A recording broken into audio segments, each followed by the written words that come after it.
to? Pacific Standard Time. Oh, I'm on the East Coast. I got sunlight still. Well, I want to introduce myself. My name is Mixxie Hernandez.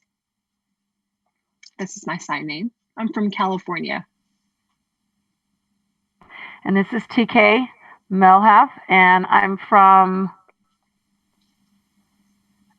Mrs. He, she. I have a green background, black long hair. I'm wearing glasses, and I've got a red tank top on. And this is Leslye Kang. My sign name is just Kang.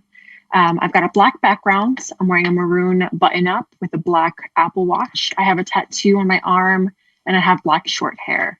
My pronouns are he, him, his. And hi, this is Josephine Krueger. This is my name sign. I've got medium length hair. It's blonde and wavy with leopard frame glasses. My background is green. I'm wearing a black jumper top. I've got a little bit of makeup on.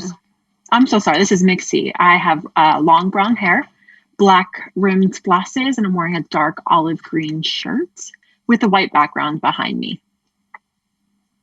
And my pronouns are he, him, his. This is Kang. Cool. This is Mixxie. Okay, let's go ahead and discuss our experiences, living life as trans. So who wants to start? This is Mixxie. Let's talk about what are inappropriate questions to ask trans folks. Some examples can include, why is your hair so long? Or, stupid questions like that aren't related to our lived experiences, that aren't related to who we are as people. We kind of want to separate those questions out and identify those for people. So what's been everyone's experience with inappropriate questions? Well, this is Josie here. They'll say, well, you don't have any makeup on. I mean, I thought you identified as a woman. Why aren't you wearing any makeup? And I'm like, really? Women don't always wear makeup. This is Mixxie. Yeah, same thing here with my hair. My hair being so long, it really relates to people's misconceptions about what being a girl is or having a beard. And that's not, that's kind of indirect, violation of what they believe to be gender norms, and I look at them and like, that's such an inappropriate question.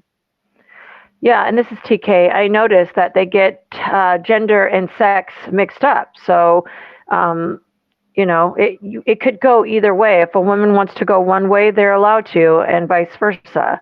What can I call you? What do you prefer? And I think that's more respectable, not as invasive. So I know that some, maybe they don't have enough information. They're scared to ask, so there's situations like that.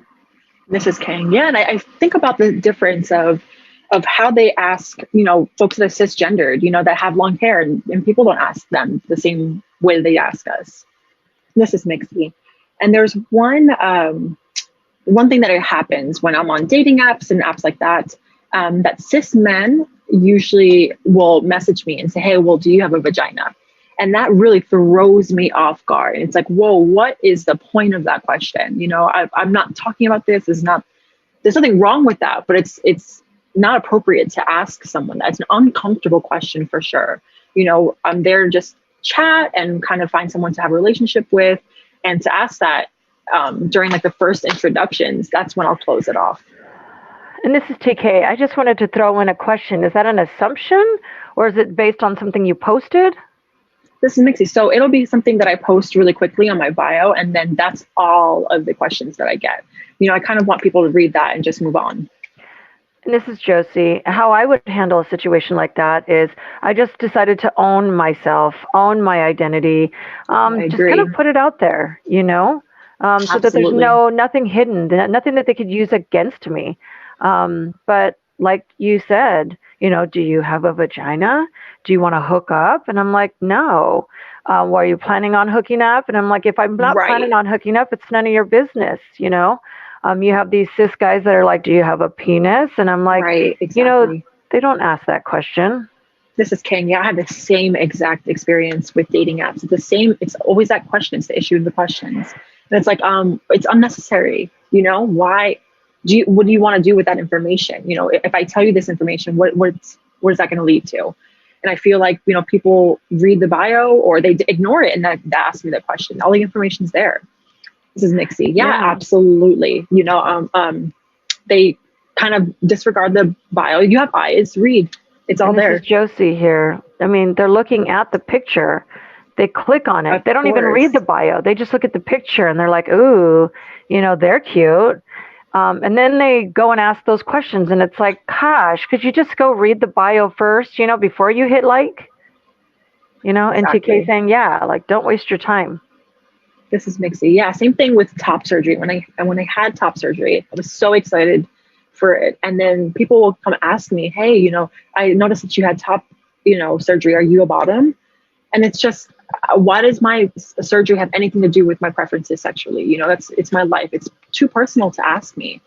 It's, if I tell you why something's happened or that's me telling you personally. But if you come out of nowhere and just ask me, it's not your business. I mean, I have, various ways of approaching people, but that's not appropriate.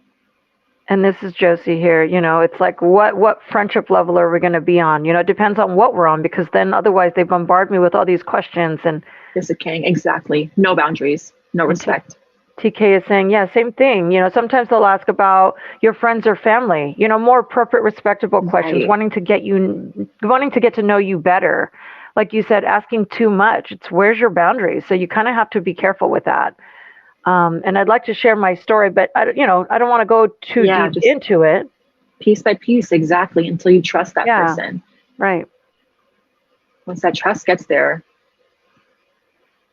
This is Kang, a little bit off topic, but I did want to mention, I don't know if anyone else has experienced this. I'm an athlete. I used to be an athlete and, working out, and I do that all the time. And there's a person that I met who knows me as a trans man and gave me steroids. And I said, no, why?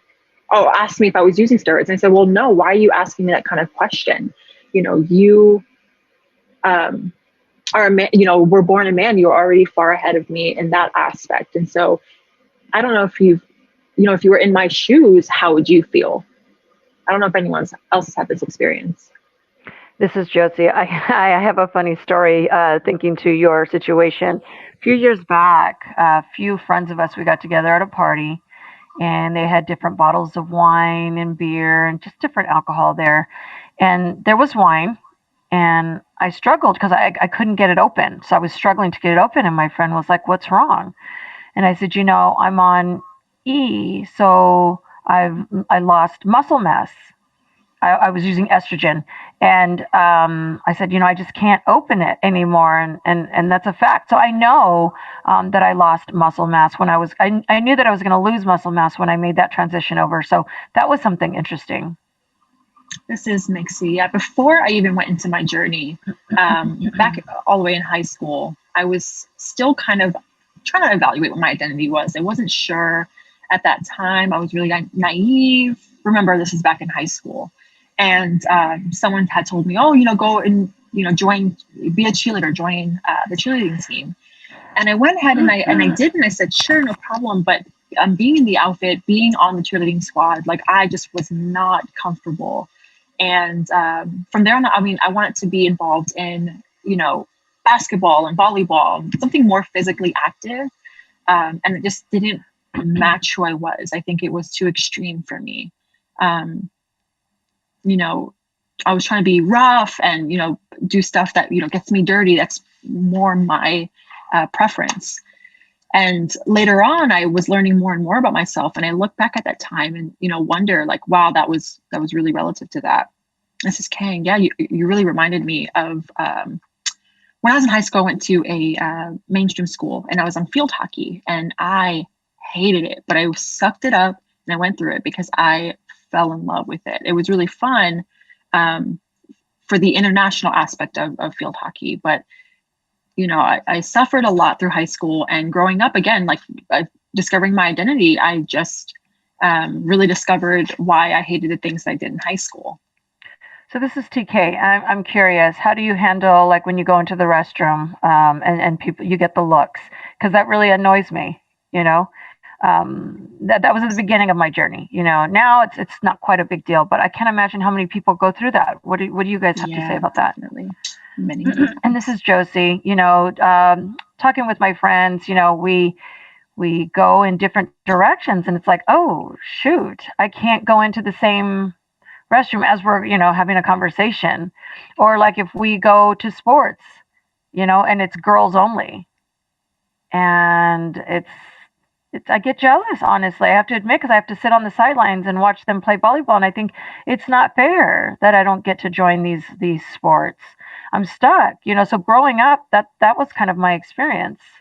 This is Mixxie. Yeah, definitely. I mean, my experience back then I used to have really short hair, and so people would look at me. I mean, I didn't have a beard back then, I just had the short hair, and I would go into the girls' bathroom, and one of the janitors, I felt the door kind of like push against me, and the janitor kind of pushed the door, and I was like, what's going on? And they said, you have to go into the other bathroom. And I was kind of like, I have boobs, and I pointed to my chest, and they were like, oh, okay, and let me in. And then sometimes, later on, I would try to go to the men's bathroom really quickly. And then when I transitioned, the same thing. I had long hair, the beard. I mean, very little do people stop me now or close the door on me like they used to. Sometimes if I'm in a rush, I'll run into the women's bathroom before I get, people confused or misunderstanding. And so, but I've now been in men's restrooms, tons of times, but it still gets me really nervous. Depending on what setting I'm in, if I'm at work or if I'm out somewhere, because they see the long hair and they kind of turn to see my face to kind of figure out if I'm allowed to be there, so to speak. And so, and I like my hair long. I love my hair. It's really healthy. I tie it up. But I'm tired of people kind of turning around to see my face to see if I belong there. Yeah, that long hair doesn't serve you well. Yeah, this is. Absolutely. I mean, a couple of years ago, I was in New York City. From New Jersey, I took the train to New York City, and I had to use the bathroom really, really badly. And so I'm standing on line, and someone comes up to me and is speaking, and I didn't really understand what they were saying. And it was a janitor as well. And so I'm waiting in line to go to the bathroom, and they start pointing to the other bathroom. And so I take out my ID, and I'm showing them like, hey, yeah, I look this way, but look at my ID. And they just kind of were stumped. I mean, they looked at me and said, oh, okay, great. So TK is like, I think they're having more, having that unisex Definitely. restroom is, it's saving people's lives. Absolutely, for sure.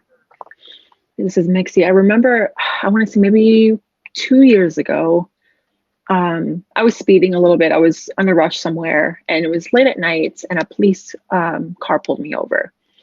Policeman comes over, starts talking to me. I point at my ear and say, I'm deaf. And I show him my ID, and I hadn't at that point changed anything on my ID, so it still said I was female. And again, I had short hair in the ID, but they looked at me and they said, they had a weird look on their face, and they weren't quite sure. And immediately I kind of thought of, oh my God, they're going to, arrest me. They're going to, hurt me. And immediately, that was my first response. And immediately I said, hey, I'm trans. And they kind of had this look on their face like, oh, I understand. Okay, no problem. That explains it all. And so that, was a relief. They went over, gave me a ticket. But at that moment I was like really scared because I didn't know how they were going to see me. And this is TK. I'm curious. So legally, with your trans markers, were you able to make those changes? Josie said, yes, I was able to do that. Yes. Okay. Yep. So TK here. So, okay, right. Then, because I did go to court, judge looked at me and, it was like, wow. And I'm like, I changed my gender marker, and they're like, you have to go through the legal process. And they wanted to make sure I wasn't like, this wasn't like to try and fool anybody or the system, or how do people look at it? How do you guys, with transgender, is it that you're trying to run away from something, you're escaping something? So, because we have emotions, it's what we want to do. It's not for any other particular reason. This is Mixxie, absolutely. And there's several different identities that a person can have. And people usually think that there's one size that fits all. You know, some trans folks rather not, identify with any of the binary, and they'll just, they're non-binary. And there are a lot of misconceptions that happen with that. And in today's system, I think things are changing. You know, the identity spectrum is growing. People are learning and relearning, asking questions, trying to figure the whole thing out and trying to understand. Right. This is TK, especially for mental health. Like when I was growing up, I struggled with my identity. I really did. And, I when I finally moved on to embrace myself fully, and then there was my family, right? And that was hard. But just knowing how people perceive you is a problem. So, mental health wise, did that cause depression or anything like that? Because I know, at birth, I have a choice to be who I want to be, and I think that's the key. That's what's important here. That sets us free. We don't have to hide who we are. This is Mixxie. Absolutely. When I look back at my childhood, I mean, I had a really tough childhood. I just grew up and I didn't really have a chance to kind of figure out who I was. And I just kind of went along with things blindly. And I never really looked into myself to find out who I was. And, it was hard because a lot of people were saying, oh, you're fine. You're fine the way you are. You're fine. And it was a lot of turmoil inside for many, many years until I finally, opened myself up and finally understood who I was more and more. Yeah. And, became the person I am today. I'm stronger. I'm more confident. I feel, I'm extroverted. I feel like I want to talk to people more. I mean, I really inspiring. Mrs. Kang, I just want to know about everyone. I mean, what did you know your identity? I mean, for sure, before you transitioned. This is Mixxie. Yeah, I transitioned 4 years ago. 4 years ago. Josie said about 4. And I already knew, when growing up, I knew I was a boy inside. I always wanted to roughhouse with boys. I was with my father all the time. I was really active. And people would tell me, no, you're a girl. That's it. You're a girl. And you have to dress up for family pictures. You have to do this and you have to do that. And I would say, no, I'm a boy. I'm a boy. And that really confused me growing up until I entered middle school. And then at that point, I had to I joined a lot of girl, so to speak, things. And I wasn't sure if I was straight, if I was bi. I was really trying to figure myself out. And then I went into high school and I fell in love with a boy. He was straight, but that was short-lived in high school because I moved on to a deaf school. And then at that point, I was like, oh, maybe I'm bi. And then my senior year, I said, no, maybe I'm a lesbian. I just really didn't know because I was really naive. I had a lot of stuff inside. I had a lot of anger inside that a lot of people did not understand. And how do I explain that? How do I explain those feelings? Because a lot of people will just say, oh, whatever. Okay. And it really stunted my exploration of myself. And then finally, I lost everything. I lost myself. And that is when I really took the time to look inside and figure myself out. And it took a couple of months of really, really tough introspection. And I talked with close friends and family and started telling them like, hey, I'm trans. And they immediately supported me. And my close friends did. And then my family struggled with it a little bit. They didn't really understand the concept between, being a tomboy, being trans. And so my father, my sister, everyone really accepted me. And it really relieved me to have all that support in my life and proceed with this chapter of my life with all that support. I don't know where I'd be without that. Would I be struggling with my identity still? I don't know, but it's been a process ever since. It's been amazing. It's been really hard work though. Looking inside and trying to figure out my identity, trying to figure out who my community is. This is Kang. Yeah, it's helping with your mental health. This is Mixxie. Yeah, absolutely. It did wonders for my mental health. I mean, it was really tough, but we get through it. And this is Josie. You bring up a really good point here, Kang. Those of us in the deaf community, who can we see when we go to look for counselors? I mean, our resources are limited. Who understands deaf first and foremost? Who understands deaf trans, right? Who understands those who are adopted, Asian, African American? I mean, do we have a counselor that we can work with that handles all those layers? There's not anybody out there. All those layers. And so I went on this journey on my own without any therapy, without any counseling. Can you imagine? And I made it. But it took me 10 years. That was a long 10 years. But the first time I saw a counselor, I got a letter, and that was pretty much it. And there's kind of like a gatekeeper, and you couldn't get through. You had to like show proof of who you were. And so every time I tried to get in, I had to prove myself. So every time I'd go to a therapist, give him a letter, just so I could try and get through the gate. But I was like, see, I just don't understand. I am a woman. It was frustrating. So this is TK. Yeah, I started to realize when I was gay, I was a woman growing up inside. And, they say your parents know better for your kids, right? And my family's been a wonderful support, and they have allowed me to be who I am. And that's been my journey since I've been 18. This is Mixxie. Yeah, and I spoke with an aunt of mine who is a lesbian, and we were chatting, and I told her, hey, I feel like I'm going to announce myself as trans, and I didn't want her to think that I was just telling her because she's a lesbian, and she looked at me and she said, yeah, I knew it. And I looked at her and I said, what, how? And she said, well, looking at you as a child, I just knew that you would. And I didn't want to tell you though, because I didn't want you to be confused. And I wanted you to go through that journey by yourself to figure it out. And so when she told me that, it was really interesting how my aunt perceived me. And while the rest of my family seemed to have no clue, it was really nice to be understood that way. This is Kang. Yeah. And I've known since I was 3. Absolutely.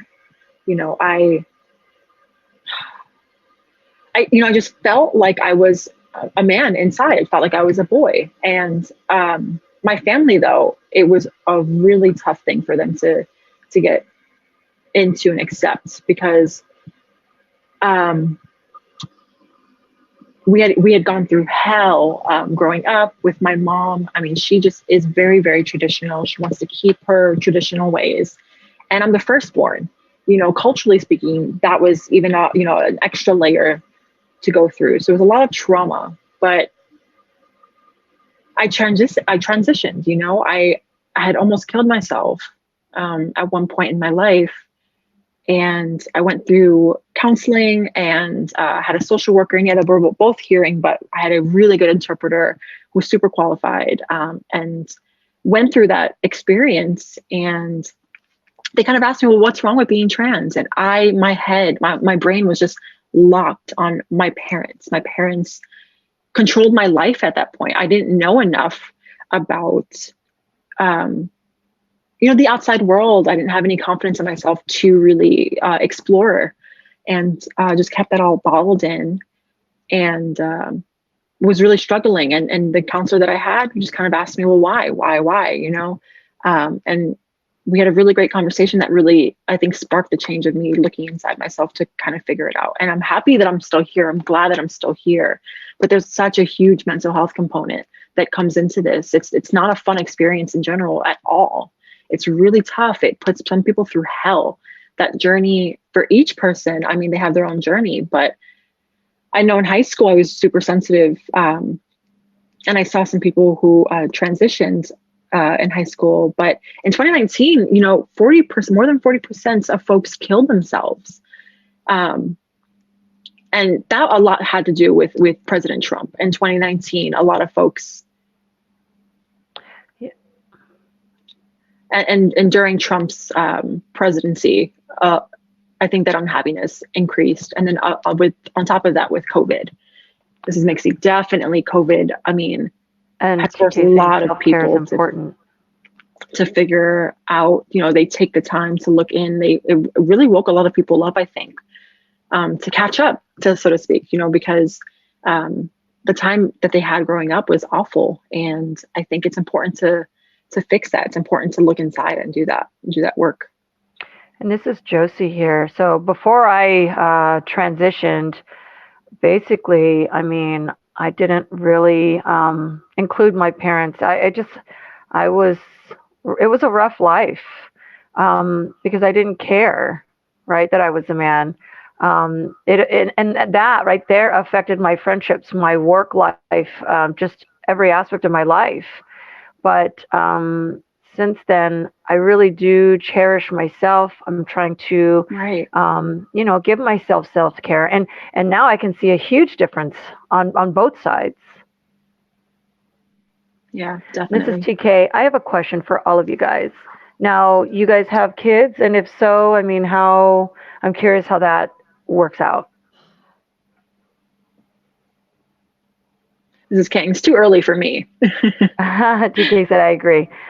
Josie said, I am an aunt to a few. I have nieces and nephews, but I do have one that's non-binary right now, kind of on the fence about it. And since they were born a girl, but you can see that they're feeling and identifying as a boy. So, but they're swaying back and forth in the female male aspect. And so I'm just watching, keeping an eye out on them, and the family fully supports this child. They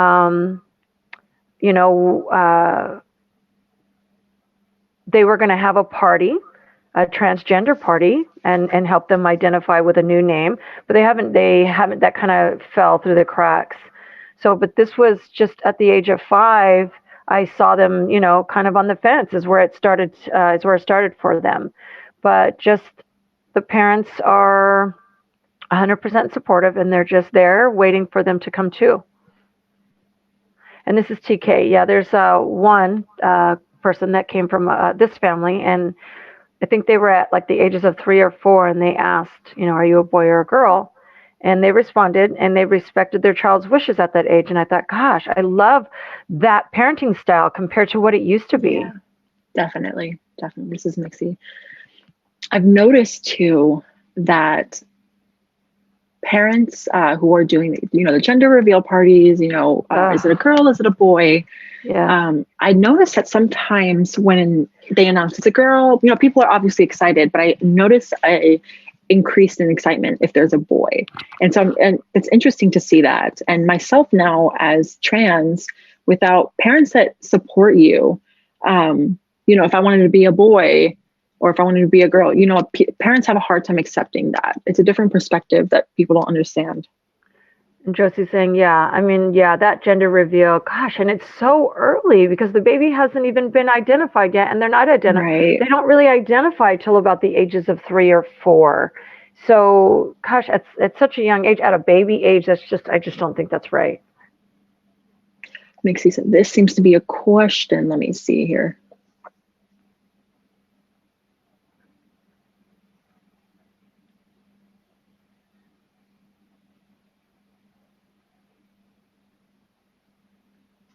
It's a good question. TK is saying, from a medical standpoint, does anybody want to answer that? And this is Josie here. So do I make a comment? Do I put it in a sentence form, or what am I? Just, with the older generation trying to understand the transgender community, I just feel like with gender identity, it should be shared with others if you've already gone through the surgical aspect of the side of things. So, that way they can identify officially as a transgender. But how do you tell other people? It's not just surgery. It's also within. How do you explain transgender? Mixxie saying, hi, who wants to start? I guess I will. Everyone's quiet. I'll jump in. So to answer that question, I think it's really individual. It's up to individual preferences. You can still be trans and not transition and go through that physical transition. There does not have to be that physical transition to feel at one with your identity and to be trans. You don't have to have that surgery. It's up to people individually and their preference. And this is Josie here. Yeah, there are some transgender that can't make that official transition because of health reasons. They can't take specific medications because it'll cause health issues. They can't take estrogen. They can't take, so that's tough for them. That's a tough spot for them to be in. Whereas we can move forward through the whole process, whereas they can't, but they're still included. They're still part of the transgender community. But, you know, and there may be some that are apprehensive to get the surgery because they're afraid they're going to die during the surgery, or they may have a stroke, but there's so many reasons why they don't fully make that transition. And then there's some that do. Now, I went through the transition process 100%, and I was very fortunate for that. And I had a good support system. I had the insurance that would cover that for me. Right.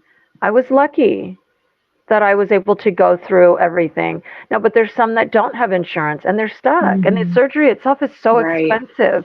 The medication, expensive. To see a doctor is expensive. And then never mind seeing a counselor. That's a lot of money that they got to put out. Then you got to go to court and then change your name. Don't tell me about it. Passport. Yeah, I mean, it just keeps going.